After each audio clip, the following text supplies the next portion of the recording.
है बाबूजी अरे अरे बिरही अरे बिरही पपी हरा से प्यार जनी मांगा। लेकिन भाव में कहना बात अरे चंचल कि चंचल चलानिया का रात में बसेरा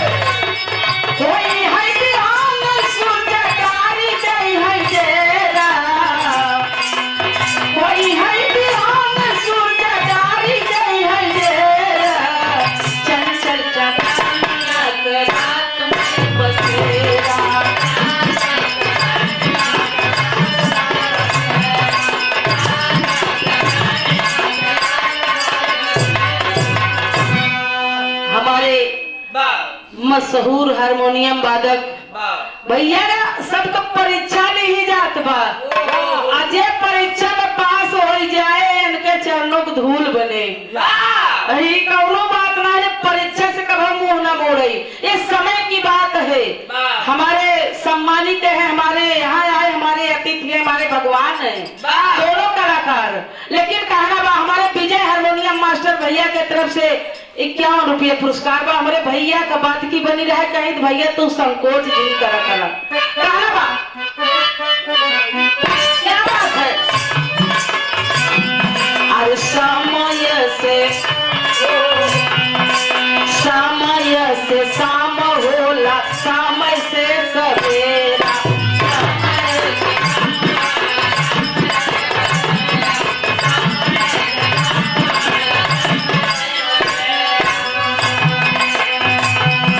समय के राजा रंग समय के बफेरा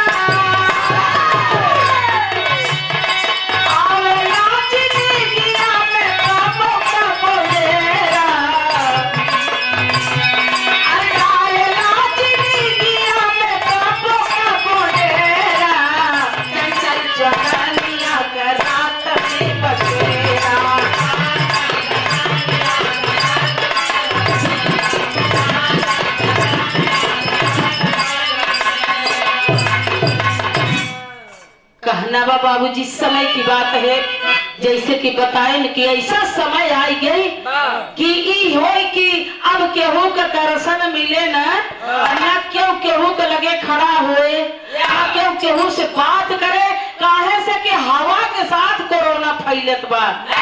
ऐसी समय इंसान के ऊपर आई गई कि हमारे सभे का ई हो कि अब कुछ समझे ही में नहीं आवे। लेकिन भगवान का देवी माई की कृपा रहेगी फिर आप सबको दर्शन मिले लगे कहना बा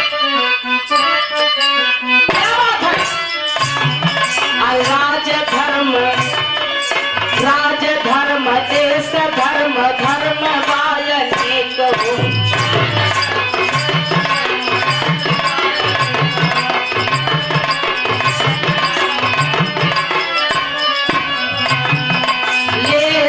समाइया के राह बात ये कहो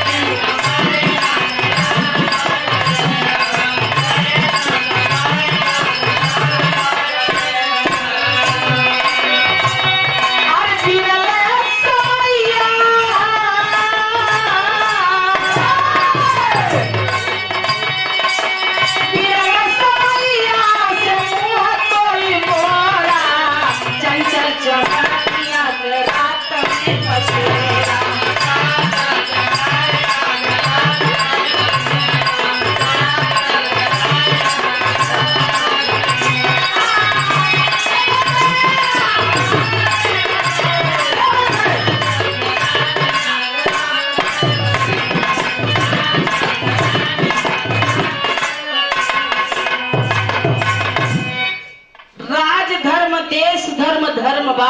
अनेक हो, लेकिन समैया के राह बाटे एक हो। ऐसी समय आई कि राजा और रंग सबका वह दिन झेले की पड़ा। आप हमारे प्रभुनाथ भैया माई के पुत्र, माई के भक्त, माई कृपा करे सारे संतान पे, सारे औलाद पे कि फिर सबका बहनी भाई का सबका दर्शन मिले लागई और सब खुशहाल रही, सब कोरोना उड़ जाए, हवा में टिकाए। भैया के कर कलमों द्वारा 51 रुपये पुरस्कार हमारे प्रभुनाथ भैया। तो हमारे जो कि हमारे आए हुए भगवान के समान अतिथि और कलाकार, आपके वचनों का मैं सम्मान की और आप भी मेरा इतना सम्मान किए। मैं इतना जानती भी नहीं थी, मैं सिर्फ आई थी कि मैं दर्शन करूंगी, करके निकल जाऊंगी, लेकिन आने के बाद यहाँ तक आना जरूरी था। तो आपके कार्यक्रमों द्वारा ये सुंदर पुष्पहार, ये आशीर्वाद या सम्मान या प्यार दुलार, साथ में बहुत सारा माया पुरस्कार, मैं कोटि कोटि नमन प्राण चरण वंदन करती हूँ। उधर से भी इधर से भी आशीर्वाद की सदैव प्रतीक्षा करती हूँ। लेकिन कहना समय ऐसा आती है, कहा जाता है कि समय बलवान नहीं होती है,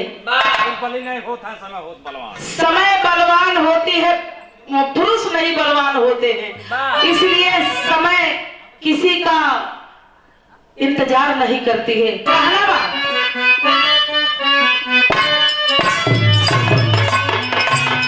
अरे राम बनवासी भइले समय के गोद में, राम बनवासी भइले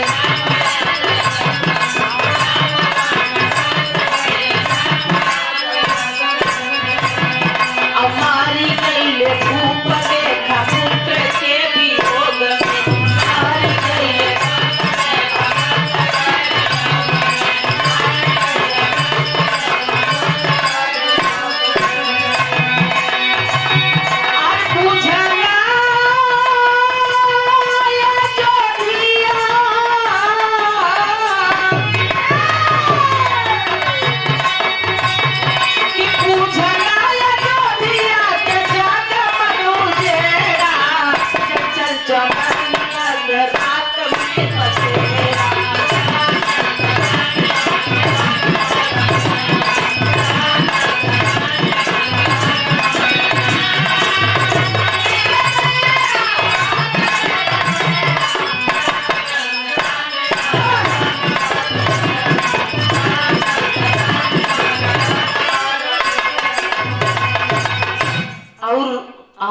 द्वापर में देखे क्या होता है, क्या बात है। अर्जित महाभारत कृष्ण समय के चाल से, जीत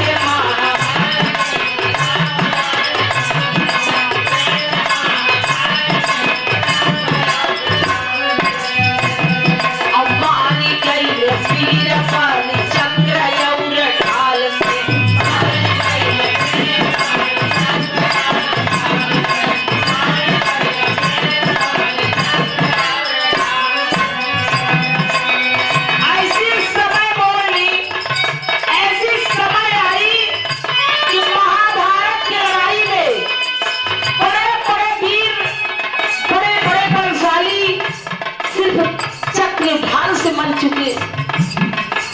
चक्रधार से मर गए। बताओ समय की बात रही, समय की बात रही कि भालू बंदर रावण का लंका जलाए से एक समय रावण के ऊपर आई थी। ये भी समय ऐसी हुई कि महाभारत की लड़ाई में बड़े बड़े बलशाली वीर, शूरवीर जिसको अभी बताए थे सूर, ऐसे सूरवीर तलवार से और ढाल से मर गए। इस समय की बात रही, लेकिन हुआ क्या, क्या बात है। अरे दुश्मनी उजागर भइल, दुश्मनी उजागर भइल, रिश्ता बिखेरा, चंचल चमन रात में बसेरा।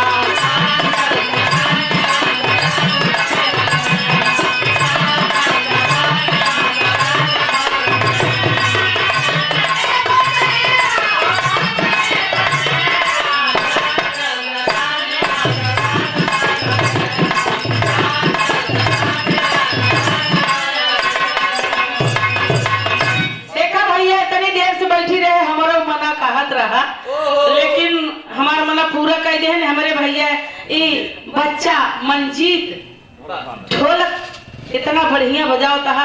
बहुत बहुत आशीर्वाद बा कि और आगे आपकी कला में चांद चांद लागे और ऊपर जा मास्टर साहब की तरफ से ये आशीर्वाद बा। क्या बात है ऊपर जिन पठवा आखिरी भाव में कहना बा मंच आप लोगों का है, इसलिए हमारा इच्छा नहीं, लेकिन इतनी देर हमका वचनबद्ध कई के बढ़वाए रहे। आपका इच्छा पूरी बस हो जाए कि हमार फिर भैया है इनका बहुत समय मिलत रहे। आखिरी में कहना बा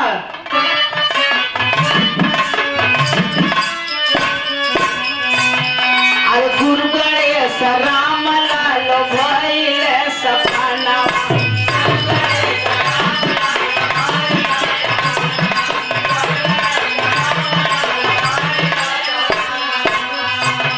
और स्वर्ग बस चंद्रिका के भूले ना जाना।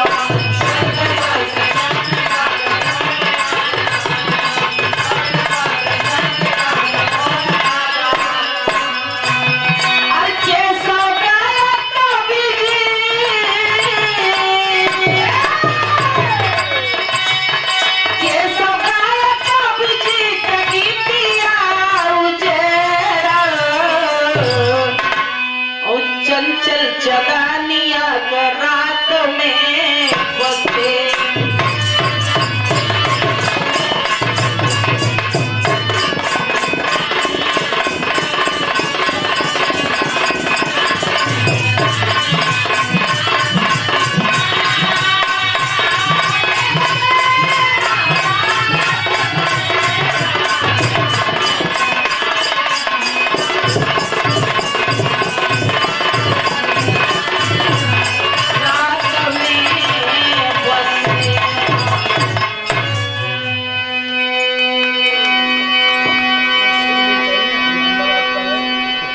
देखा हम का बोलब नंबर उनकर है हम आपका 2.5 मिनट आपका 2.5 मिनट इनका लेके बस आप सबसे नमस्कार प्रणाम आशीर्वाद लेके चलती हूँ।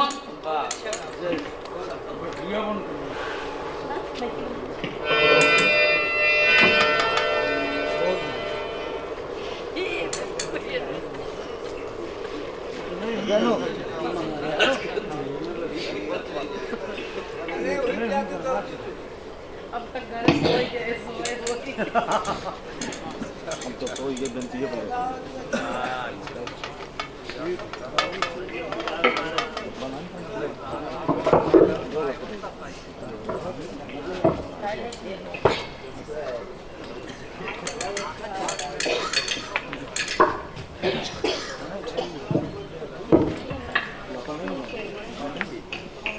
मोबाइल